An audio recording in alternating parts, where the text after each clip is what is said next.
Book World, The Great Escape. I'm author CJ Peterson. My co-host over here is author Michael Scott Clifton. Today we have a special guest. She's among some of my favorite authors. It's author Kelly Lynn Colby. We're going to be talking paranormal thrillers. She writes one of my favorite series down there. She wants to hold it up. She's more than welcome to. It's a really cool series when we're talking about that, among a couple of her other series. Welcome, Kelly. Thank you. Thank you. Thank you for having me. Yay. She's one of my friends. She has my kind of energy, which like really loves when I have people with my kind of energy on. You don't have to drag things out of me. You have to stop me from talking. Oh, I don't. So welcome, Kelly. Super excited to have you on today. So for those who don't know, explain what paranormal thriller is. Well, paranormal thriller is kind of the answer to trying to discern what we write from urban fantasy, because paranormal thriller is usually on Earth. Mm-hmm. It usually takes place in a city, but there also are usually not like werewolves and vampires and, those kind of things, which are really an urban fantasy. Usually paranormal goes a different way. Like they will have angels and demons, or it will be like, in my case, psychic abilities, but there are only humans in my book. So there's no werewolves, no vampires, no extraterrestrial anything, no angels, demons, nothing. It's just human powers. And so because of that, it needs to be separated, because if you call it urban fantasy, then people are like, oh, where's the werewolves, right? So it's all really about marketing and making sure the reader knows what they're getting. So in this case, the paranormal thriller feels like the urban fantasy. There's always a mystery to be solved. You have a great cast of people involved with, in my case, different powers, different abilities, and mostly just humans, as in ones without abilities, just trying to navigate this world. And so that is usually, they're also very fast paced. So that if there's something you want to get into, it's one of those you don't put down till you're done kind of thing. So that's really the paranormal thriller MO. Mombi's with us today. Hey, Mombi. So let's start with my favorite series of yours. I'm going to bring that one up. I loved it, and no, I could not put it down. So to explain what it is, we'll start with The Collector. What exactly is that series about? This series is called The Emergence, and as it gets done through book 5, you will see why. And it is about Fauna Young, who is an empath, and so she can read emotions from people and memories left on objects. She thinks she's the only one in the world who can do this until she finds a piece of art. And on that piece of art is a different memory from a different person. She's like, this can't be a coincidence. Someone else has to be like me. They had to have put this together. I'm going to go meet this artist. I'm not alone, finally. So she goes to meet him, and he's been murdered. And now she has to solve his murder, or she could be next.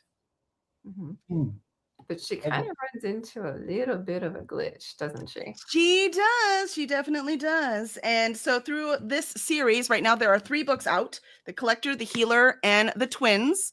And as I hinted at, this is a 5-book series, so there are 2 to go. And in each book, there's a different murder mystery for her to solve, but also her powers keep expanding, and she doesn't know why. It's really cool. And like I said, it's one of those you really don't want to put down. If you get scared easily, don't read it at night. I will tell you that. There is a creepy factor. There's a little bit of a creepy factor, but it's really good. I will say that, like I said, it's one of my favorite series of yours, and I love it. You also have another series that's out there. Would you like to tell them about that one? I do. I did not grab that one down, but that one is a YA fantasy duology. That one is really good for younger readers, and it is safe in quotes for younger readers, content wise, I should say. Emotionally, it's not safe for anyone, but it is, it's just a very typical YA fantasy. It is a quest where a set of royal twins go on a quest to decide who is the true heir, but true heir doesn't mean what they think it does. So it is a world devoid of magic, except it's not devoid of it. It's just sleeping. So as they go on their adventure, it actually wakes up.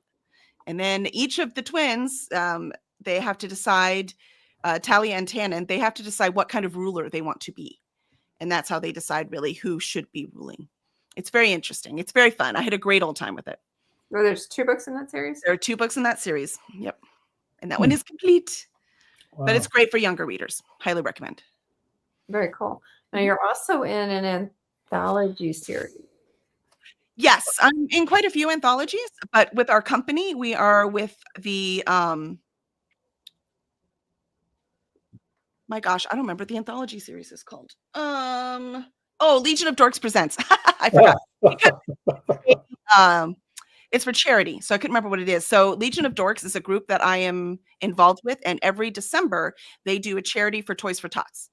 Oh, And we were like, "Oh, we can help. Let's do an anthology." So we put together the anthologies. So all the profit after the cost of the book goes straight to Toys for Tots. oh, So nice. I do have a story in all of those books, I think except the last one because I got very busy and didn't have time to write one. So I do have stories in that, but I have stories in quite a few anthologies spread out across the universe. All shop. Does Dragon Ship have a book anthology going on? We don't. I thought that you guys did one with is that the one you were just talking about? I mean, they're short story anthologies. Yes. Yeah, yeah. So that's what all of those are. They're short story anthologies. Okay. Okay. Okay. So could you tell us a little bit about Cursed Dragon Ship and where it got its name and how it got started? Cursed Dragon Ship will be 7 years old this July. Oh, So we're just keeping chugging along, man. We are a small press located here in Houston, Texas. We publish fantasy, sci-fi, and horror, and all of the micro genres within those larger realms.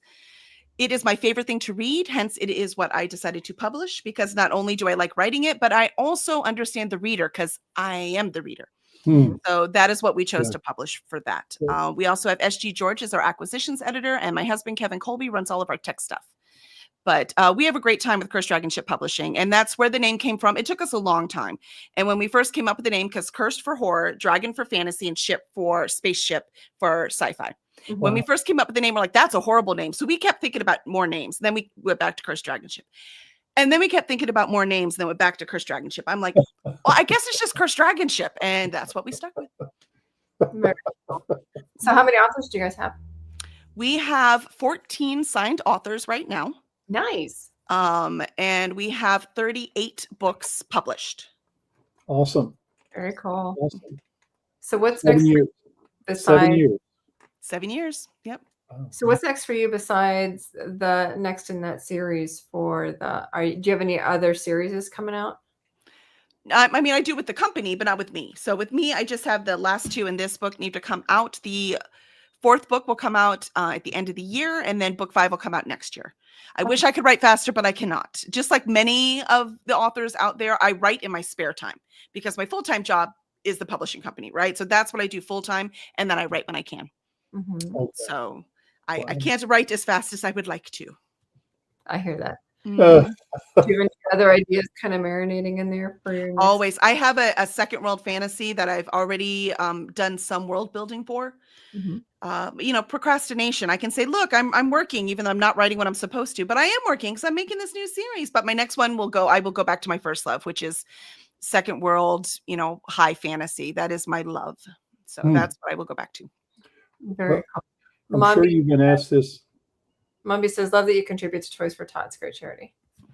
I'm sure you've been asked this before, but where do you take your inspiration for your stories? Everywhere. So I travel a lot and I meet as many people as I possibly can.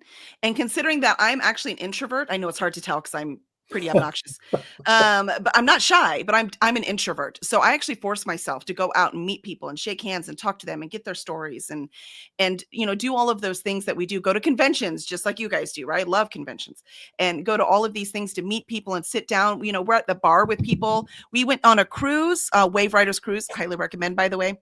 I was the guest editor for Wave Riders, and it was fantastic. This was their first year. Loved it. So even waiting in the hotel before we got on the cruise, there were just people at the bar, and we were just talking to them. So, things like that, just getting inspiration from that. And then travel will give you so much to pull from. And if you don't have a lot of money, I haven't been to Europe since I was 16, right? I don't have a lot of money either. But just, take your car and drive 3 hours east, take your car, drive 3 hours west, right? Just go and see other things. And you can get so much inspiration from that. And I read about 10 to 14 books a month that are not for my company. That is like my whole world is fiction. I just love it. And I'm so sorry. by reading all these books, that also sparks more ideas. I'm sorry. When do you have time to read 10 to 14 books a month? I don't do anything else. Notice I was reading. I don't know if you saw I was reading before you let me in. So like all of my spare time, I read. Oh my goodness. Yeah, it's kind of how I self-medicated ADHD my whole life. It's true, because I can't sit still. I'm always late. Right. So what I do is I have trained myself to go early, usually stupid early. I've been sitting here for half an hour before I had to log in. Okay. And I just read until then. And I set an alarm because I won't remember. Even reading, I'll forget. I'll blow past the time. And then I'm just sitting there reading, and then I just wait. And so that it's just self-medicating and so much fun. Yeah. So I just have a ball, but that's what I do. I do reading sprints on BookTube. So if you go to YouTube, look at our channel, go to @CursedDragonship, and you will find sprints that we're doing, all kinds of things, so that we have the body doubling, which is really good for ADHD. Mm-hmm. So here's the thing. I don't clean my house very much. Sorry, it's boring. And who do I have coming over? Actually, we'll have parties like, once every 2 months, just so we do clean the house. So I don't have to worry about that every day. So I have that time. And then I also don't do anything else. I don't watch movies. I don't watch TV. I don't have any other hobbies, right? I don't do anything else. I used to cook and bake. I don't even do that anymore. The only thing I do for fun is reading. You ready for the cool part? My blood pressure's gone down since I started doing that. Huh. Wow. Yeah. Yeah. Cool. Yeah. My doctor's like, have you done anything different? I'm like, I read more. Now, it was a year ago, right? When I started doing this like hardcore reading. That's all I'm doing. And I was like, no, I haven't changed my exercise. I didn't change my diet. I didn't change anything except I read now instead of doing those other things. And my stress level dropped. And so did my blood pressure. Good grief. Mm-hmm.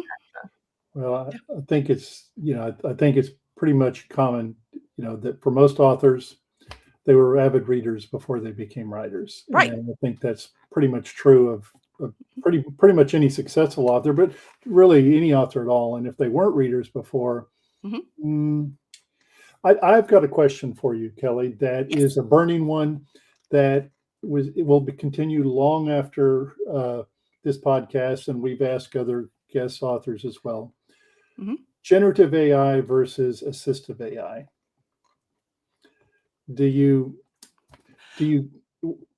with the advent of AI in writing and the controversy over the use of AI in, on one hand, assisting authors, kind of like, other writing aids used to, Grammarly, Scrivener, that sort of thing, as opposed to the generative AI that basically is doing the writing for the authors themselves. Have you run into this, and what's your opinion of that? Well, my opinion is we can't fight what's happening because it's going to happen anyways. So what we have chosen to do is to be as human as possible. That's why we go to events. That's why we shake hands. That's why we go talk to indie bookstores. That's why my authors, they're all across the country. They go talk to their local indie bookstores. We do interviews, right? So we are seen here. So you can see, hello, I'm human. No one's gonna AI this. You see this? They would cut the speech way down. Let me tell you. So you can see that we are human, and humans want to interact with humans. So the only way that AI is going to win, as in take over what we are doing, is if we let it. So we just have to stay out there, which I know is so uncomfortable for so many of us because we're introverts. We don't want to be out there. I would be great to never be on screen my whole life, but I want to do this for a living. I want to sell these books. I want people to find them. So in order to do that, you have to be as human as possible. So I kind of just try to stay out of the AI stuff. And I just try to say, look, we're human. We're human. We are making this. We are human. So that's what I do. So that's where I am. You mentioned the cruise earlier. Yes. I know we had talked a little bit behind the scenes about it. Can you explain a little bit more about what you did with that? Yes, I highly recommend. Go to wavewriters.com. They already have the schedule up for next year. It is a writer's retreat on the seas. So it's so cool. I went as the guest editor. So if you've never worked with an editor before, this is a great opportunity to do that. And I get sample of your work beforehand. I edit it and send it back to you. And then, so you have time to look at it. And then we talk about it on the cruise. And then I go through the synopsis of your work as well, so that we can actually talk. And then I give talks during it. We hang out at bar cons, we can talk about stuff. So, and then also you have another group of writers to connect with, so that you can have a lot of people, they're having a hard time finding their tribe, right? Finding the people that are also doing what they're trying to do. So by doing things like this retreat, that you can do that. Plus you could bring your family. So you could bring your family with you on the cruise. They can go cruise and leave you the heck alone while you go write. So there were 2 full days of writing at sea, where we even had a whole separate place where we could write that the cruise saved for us specifically.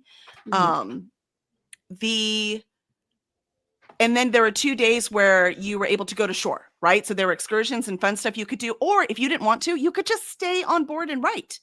So you had many options of what to do. But it's really about, just like I said, right? It's really about connecting to people. And you don't have to clean. You don't have to cook. You don't have to do the dishes. You don't have to do any of that. That is all taken care of while you are there, and you just get to write. Oh, they even clean your room. I mean, come on. Yes, even clean your room. Yeah. And then if you're like, I need a break and I'm going to go read a book, you go sit by the pool, or you can sit in the shade over there and write if you want, right? Like whatever you want, you've got the whole thing. So it's really amazing, and I highly recommend it. Which port is it out of? Galveston? Out of Galveston. Mm-hmm. Is it which liners, or which cruise line? Royal Caribbean. Royal Caribbean. Caribbean. It's 5 days. So it's a short one. So you don't have to take a ton off. And it also helps if someone has to travel to Galveston.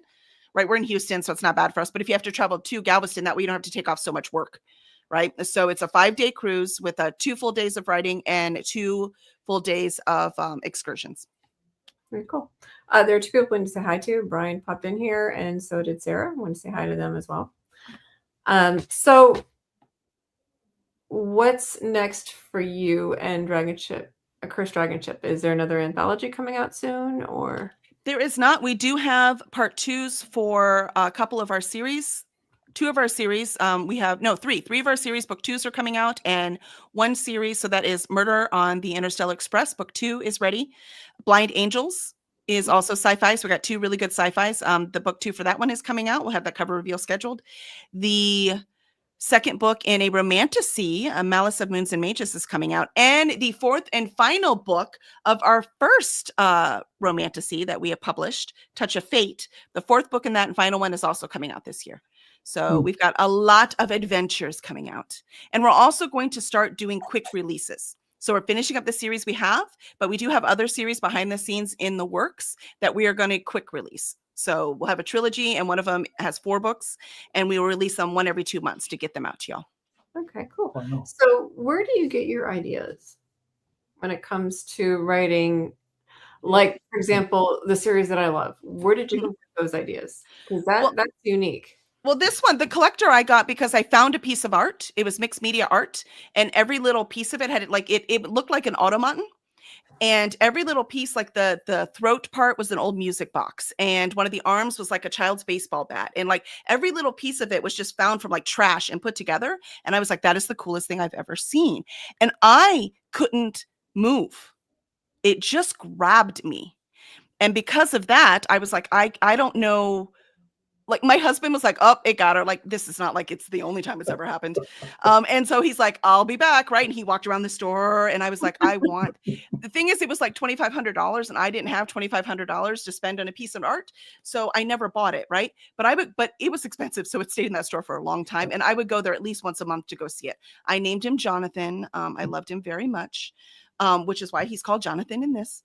And so and I adored him. I kept telling him, you take $200 for it, I'll take it off your hands. Right. And they just would never do it. I'm like, it's sitting here gathering dust. Literally. Look, I need to clean it when I come in here. Come on, give it to me for $200. And they just wouldn't do it. I'm convinced they threw it away too. I am. It's broken my heart for every moment of my life. Because one day it was gone. And they're like, oh yeah, some dude bought it for his man cave. I'm like, yeah. Sure he did. I don't think so, but okay. Exactly. I was like, yeah, no. But that's what inspired this. And that actually is where all inspiration comes from, right? It just comes from heaven knows that one thing just hits you. And you're like, wouldn't it be cool if? The what if questions, yeah. Mm-hmm. Right. Wow. Who needs coffee? We just need to have have you on the podcast. I'm telling you, you don't need caffeine. Well, I do writing sprints every morning.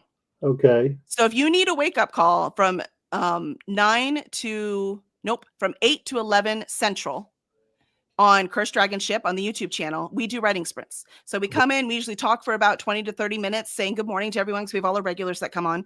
What are y'all doing? Some of them are just reading. Not everyone is writing. And sometimes I'm busy. I have to work. So I'm doing work stuff, right? But it's productivity sprints. And then we do a 30-minute sprint, and we say, how did everyone do? Then 30-minute sprint, how did everyone do, right? So we do this every morning to wake everyone up. And so it's really fun. And it's kind of how we start our day Monday through Friday now. Wow. That's the Cursed Dragon Ship YouTube channel? Correct. Yeah. Mm-hmm. Cool. So anybody interested in writing sprints, you can head over there. Mm-hmm. We'll keep you on task, at least time-wise. I can't make you do it, but. Oh, yeah. No. I can at least be there and be your coffee. The sunshine right here. Most days. There are some days. That's right. You need coffee? You got Kelly. So we get asked, I know I do, and I know that CJ is also, and I'm sure you've been asked the same question 100 times or 1,000. What would be the best advice you could give to an aspiring author that is wanting to start out? What piece of advice would you give them to do as they start their writing journey? Find your tribe. Mm-hmm. Find the group of people that are going to help you get to the next level. And just keep going. And if you find the really good ones, you're going to grow with them.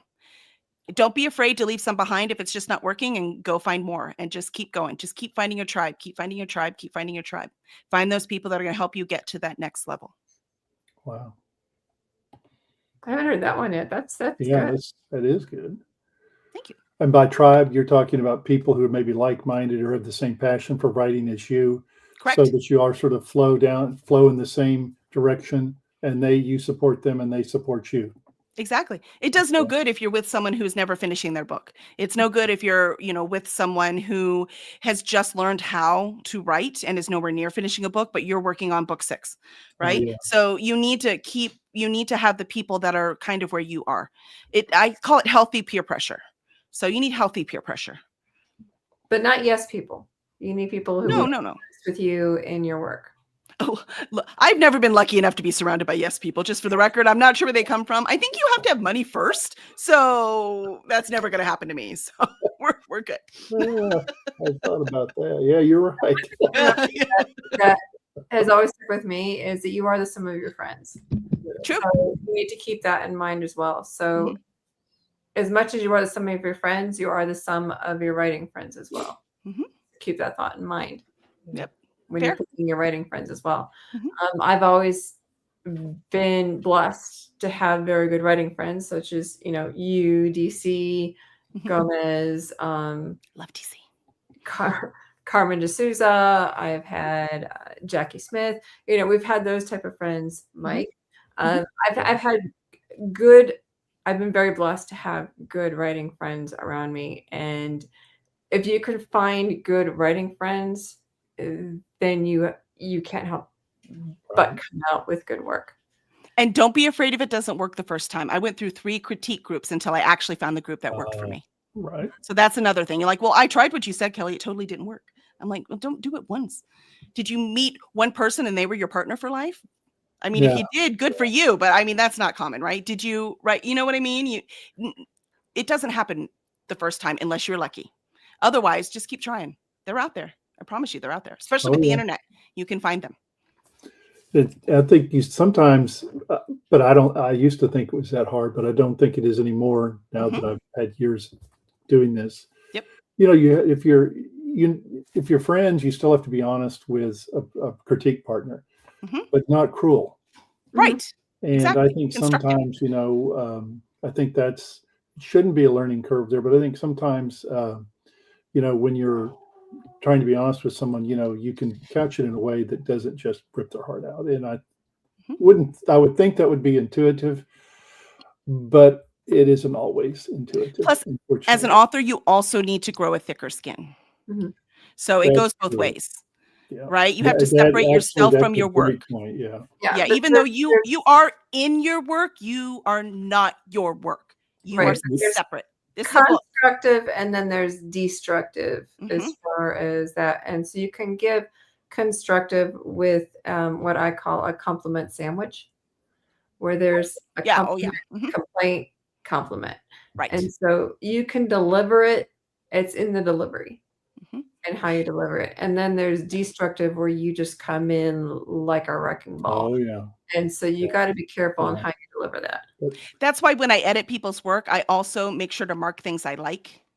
Yes. Right. You will see like a comment that says, ha, you know, or, oh, you got me. I didn't see that comment. Right. Like I do things like that too, because mostly when I'm editing, I'm tearing it all apart.